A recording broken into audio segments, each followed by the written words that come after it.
Okay, Sal. I'm gonna make a video of sort of this machine, so maybe there's more of an understanding of what it takes to build one. So I'll just kind of break it down. So kind of bear with me. Yeah. Okay. So this cabinet I built, I don't know, 3 years ago maybe. So obviously, all arcades need a monitor. I believe, was this a 24 or 27 inch monitor? I can't remember. It's a 24, 27 inch, somewhere there. It's just one of the cheaper ones from Walmart, right off the shelf. The reason why I like this monitor style is because if you turn it on and you unplug the machine and the machine is plugged back in, it always turns back on. So you don't need to, anytime it gets, the power would go out or anything,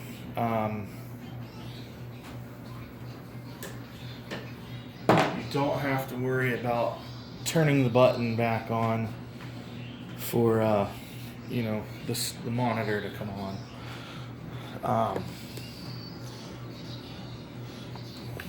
Sorry. There we go. The CPO control panel. Obviously, you're gonna have your joysticks and your buttons. These are Sanwa controller or joysticks. They are a little bit more money. These are 8-way joysticks. That means you have your north, south, east, west, as well as your corners in between that. You know, north, northeast, south, southwest. You kind of know what I mean by that. These also can be switched on the bottom to just 4-way. There's a little gate on the bottom. You would loosen some screws and turn that, and that would allow, even if you went into this corner, it's either going to be up or left or up or right or down or right. You're not going to get that in between. Like a Mortal Kombat would need an 8-way. Pac-Man needs a 4-way. Because up and away would be jumping away. Well, Pac-Man would only be up, down, left, or right.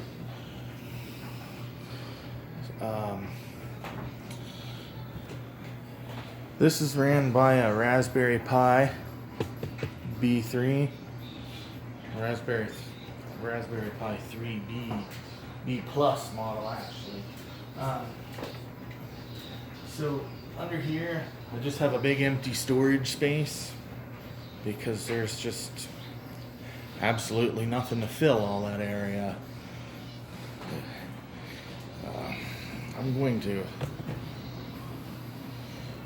These buttons here, I also want to say, very quiet, very little pressure to push them. They're not real clicky or anything. Now, this one's a cheaper one because it has a two-person player on there. You can hear the difference. That's the difference in qualities. These are like gold leaf buttons. They feel real authentic to the originals. In original games, the leaf switches. So I'm gonna kind of roll this around.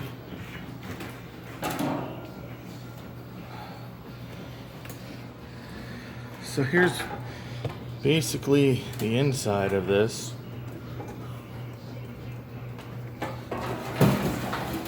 Got some coin things there. Okay. So up here, I have my speakers pointing right down at you.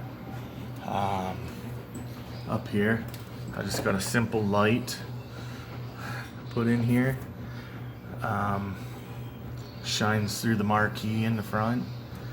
You can see that it's just constructed of birch plywood. I do have a gun there. That's an aim track light gun that will work with this system. This is one of the sensor bars that I've added in after I built it. That's kind of why it's hacked so badly.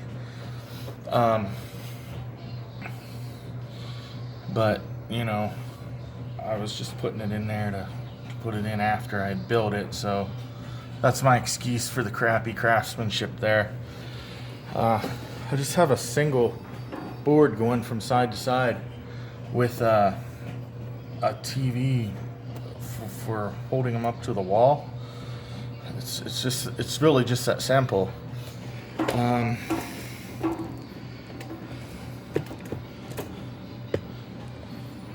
Here I have a stereo, like a boom box that has an AV input.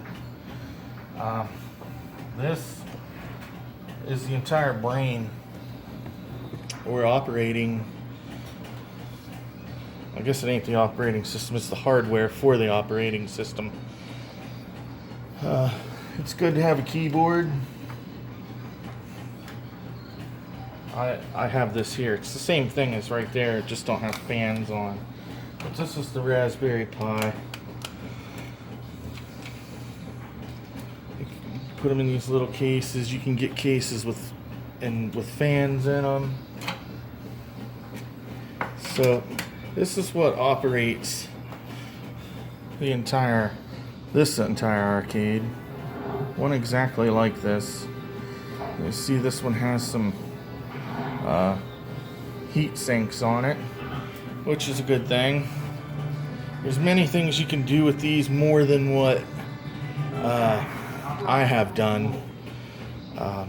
There's the HDMI output that would go into your monitor, a 3.5 millimeter jack to AV that would go into your stereo to power your speakers, 4 USB ports, an Ethernet cord if you want it, and these B3s or 3Bs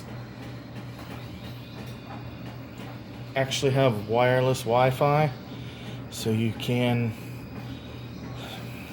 network this to your computer through wireless to get in and change files or add files.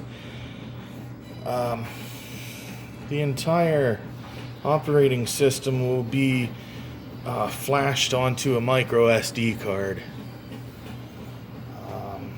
I've seen images up to 1 terabyte, which would need a different kind of hard drive, but you can run 128 gigs, 256 gigs in these. I believe this one's 128 gig right now. I don't even have all the space filled up. It's arcade only games, so I think there's like 2,300 different ones on here. I mean, you get your Pac-Mans, your Mortal Kombats. Just, man, there's more games than you can even go through to play, to be honest with you. And you can also get images that have all of your classic Nintendo, all of your classic Sega or Master System or Neo Geo, and man, every game you played as a kid you can get up on here. Sega Saturn. Sega Saturn is really hard to emulate, so that is one that won't go on here. I have had some PlayStation 1 games on here. They work better if you play them with a controller, so this will run PS1 games. But mostly everything prior to PlayStation 1 generation runs perfectly fine on that.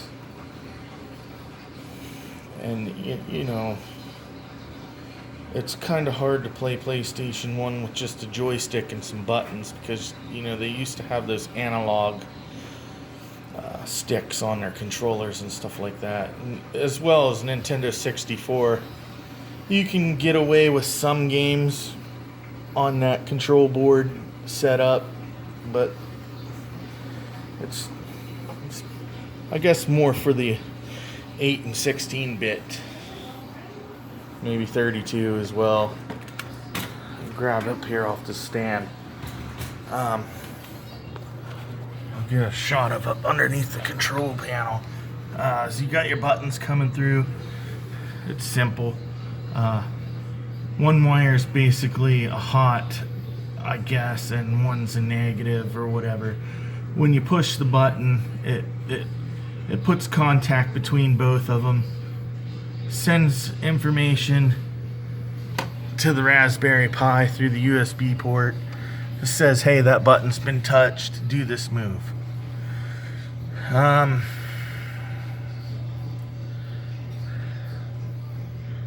Yeah, I mean, it's pretty basically not that hard.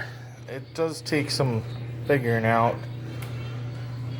If you're doing it the first time yourself with absolutely no one to really ask questions to, there's many videos on YouTube about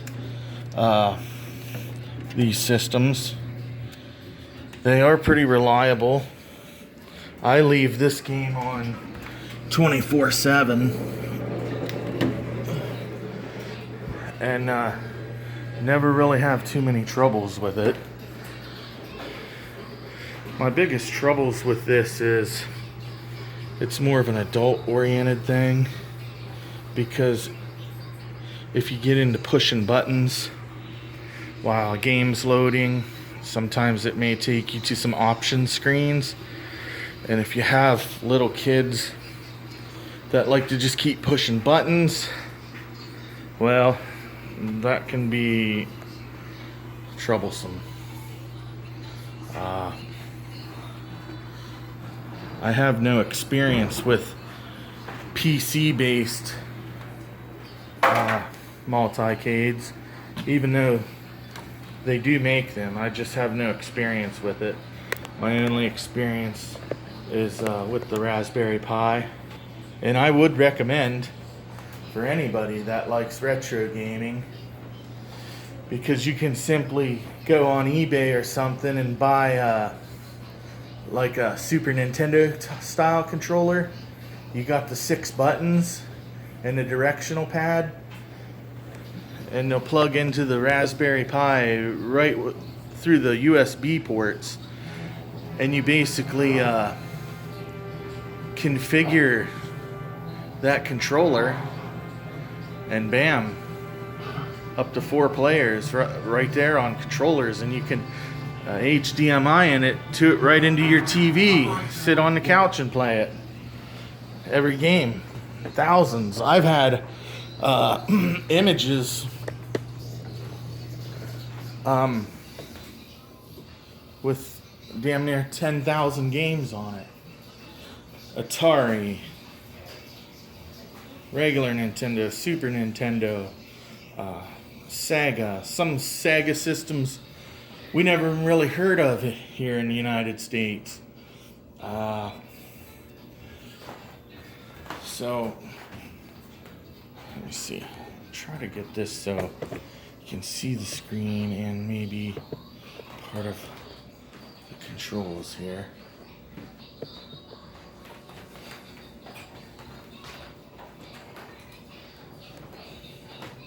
So, okay. Guess basically my monitor's back here on that wall hanging thing. You can see right here is my gun sensor poking through. There's my speakers. And when I was building this I found a real hard way to put a beauty ring around that screen. I just couldn't really figure it out, so we found a piece of foam board. We cut the screen out, and then we basically just wrapped it in some Super Mario Brothers fabric, glued it up, laid it in here, set the plexiglass over it, and that's kind of how that ended up being. Could it be better? Yeah, but it's mine. I'm enjoying it. Okay, so I will, you know what, I'll go through some game. I'll just play a game here real quick.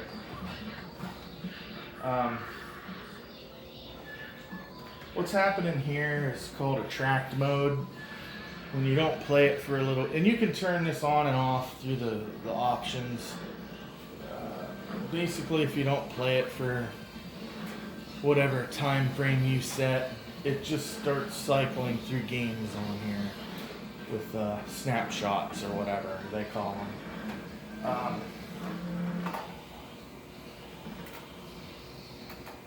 So this is the main screen here. Just go to all games. I like this one because I ended up with colored buttons, and the guy who made this image actually color coded the things up here, and it just worked out. So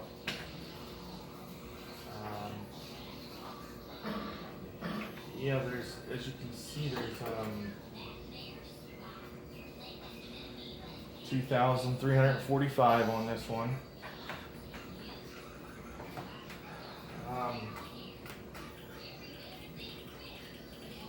They're all in alphabetical order. Let's see, Sal, you keep inquiring about Ninja Turtles.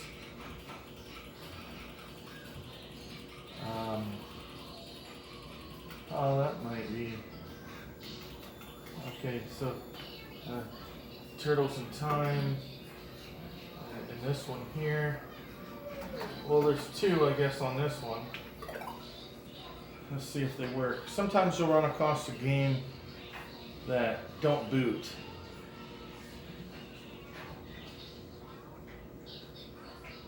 Now see, this is emulating the actual arcade, so it's going to go through ROM and RAM checks, your screen checks, and all of that. I mean, it emulates it to the T.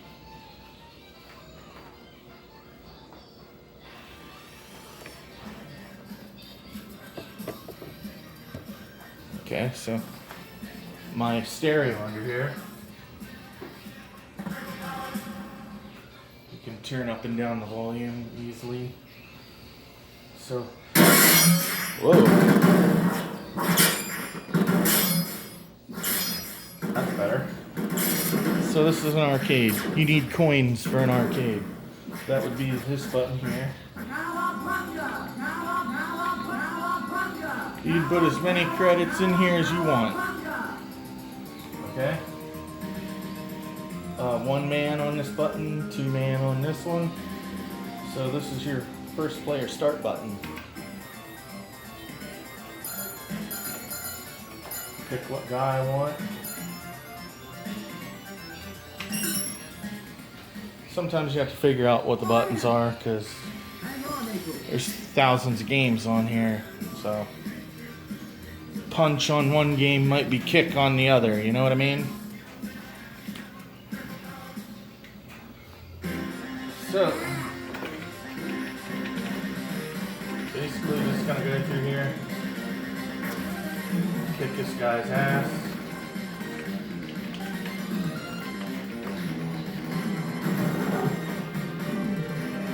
So you get the point. It's just like the arcade game. This is actually a 4-player game. My cabinet's only got 2 players. If I wanted to play 4 players, like I said, I could plug in 2 more controllers that are USB. And, well, you could stand behind you with the controller, and 4 people actually could play this game.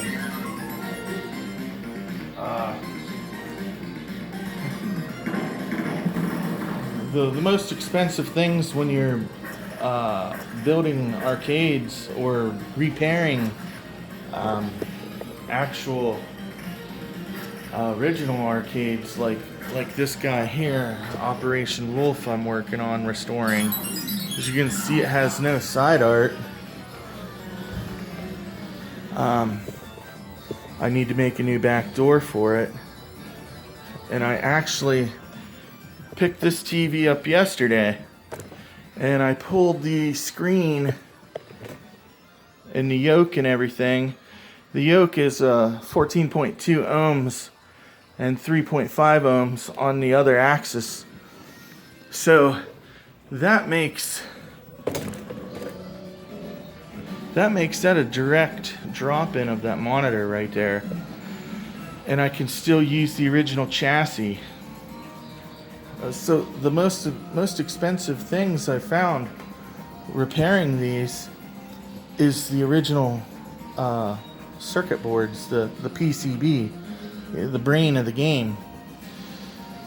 And monitor chassis are pretty expensive too. If you're an arcade purist, and some people really get angry if you doing the flat screen thing in an original arcade. But if you don't care, I mean, you could use... What I'm trying to say is, if you had some money, to me, you could build a 4-player cabinet, get a Raspberry Pi, because Raspberry Pis are rather inexpensive. They're like, I don't know, $35 brand new.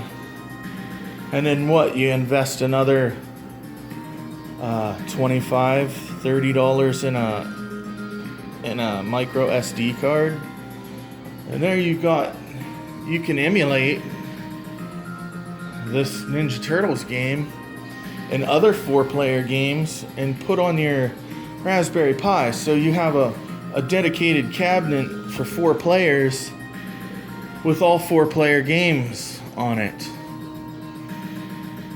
Or you could build a cabinet with 4 players and just put them all in there. You just sometimes won't be able to use the 3rd and 4th. You know what I mean? I hope that makes sense of what I'm trying to say. So I'll do a quick video here of maybe 2 players. See, 2nd player is up, 1 player is up. If you had your other controllers, you could do the same thing. You have 4 ports on Raspberry Pi.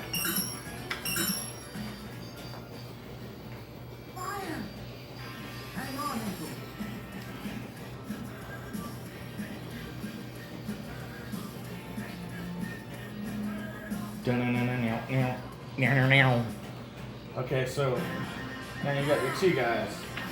See, he's fighting. He's fighting. You know, they're both fighting. That's how she works. You're sick and tired of this game?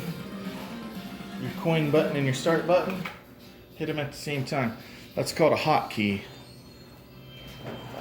Now I want to play some Ultimate Mortal Kombat.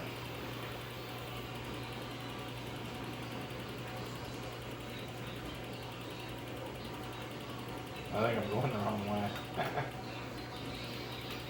I'll do it the easy way.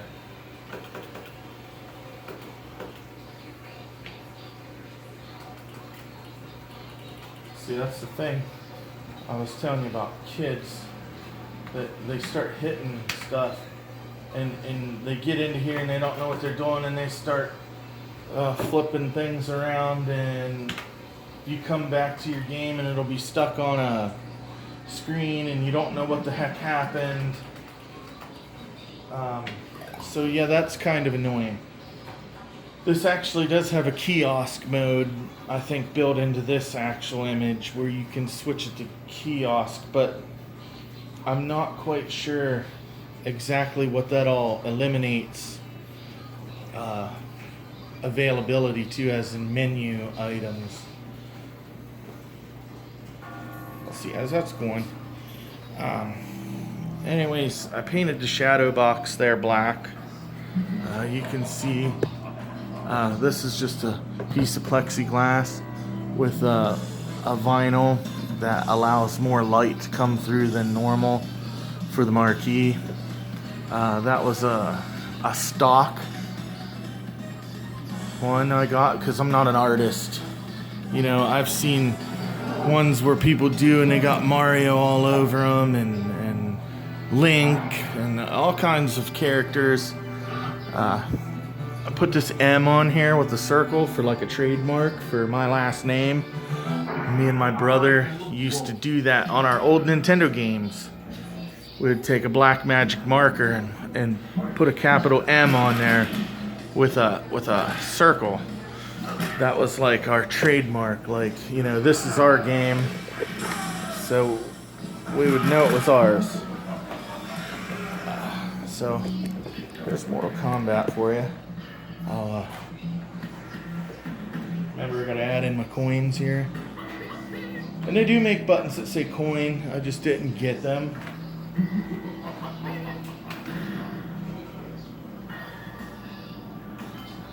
So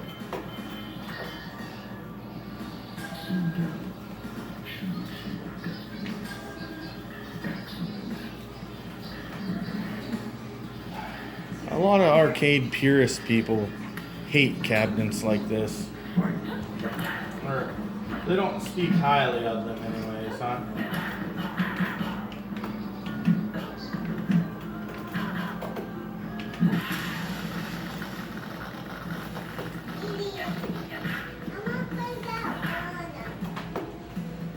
So, I mean, you can see if someone came in, they can push their start button, join in, and, you know, everybody join in.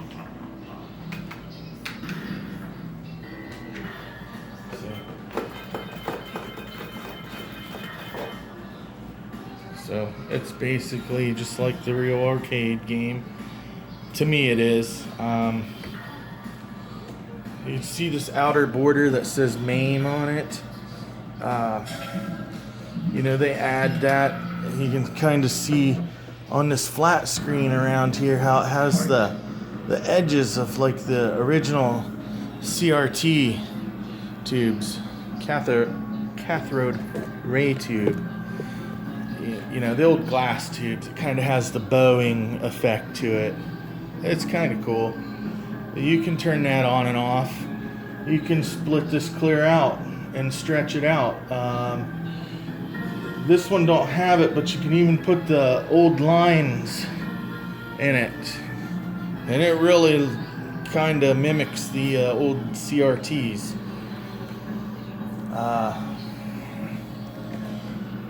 You see this yellow stripping here is called T-molding. You put that on there to give your ends a finished look. Like, as you can see on this one, you see the crack going through there. That's for this T-molding here. It goes down in there, you know, it goes on there and gives you a finished look. That's relatively inexpensive. Tmolding.com I get mine from.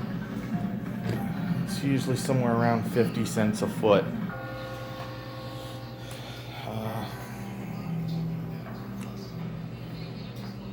The side art that I have on here was stock that I bought. It came in a full sheet, you know. The back there, this piece right under here, you know, it was that big square all the way around, and then you just cut off what doesn't stick to your wood. So I mean, there was other artwork on here that actually has been cut off that just isn't there.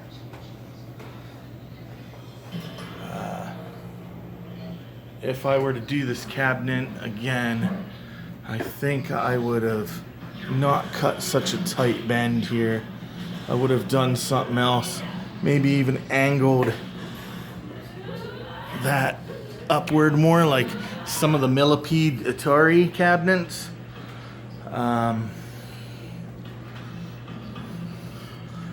To be honest with you, I built this with a circular saw and a jigsaw. That's the only two saws I had to do this. So obviously I did most of my straight cuts with the circular saw and all of my angled cuts with the jigsaw. It looks pretty good to me. I mean, I see my own mistakes in it, but I had a circular saw and a jigsaw.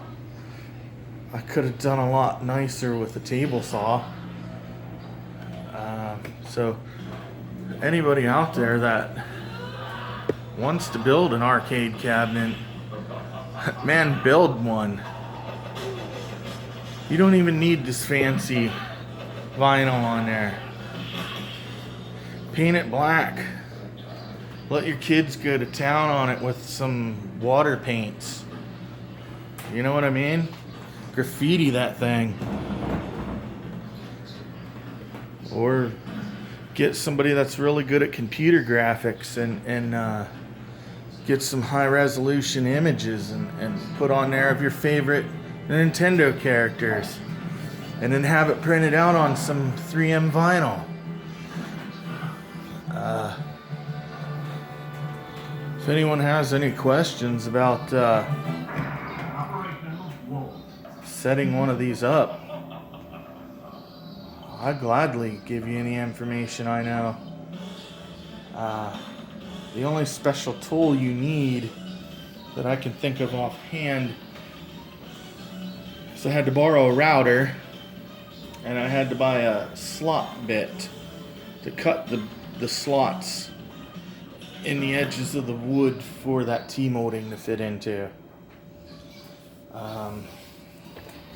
These speakers, grab them out of an old junk TV. They're sitting out on the sidewalk sometimes. I mean, this piece of wood here was on my workbench that I would use when drilling stuff. That's why those holes are there. This here's just scrap wood left over from cutting the sides and stuff. So I mean, I think it took close to 2 sheets of I mean, I didn't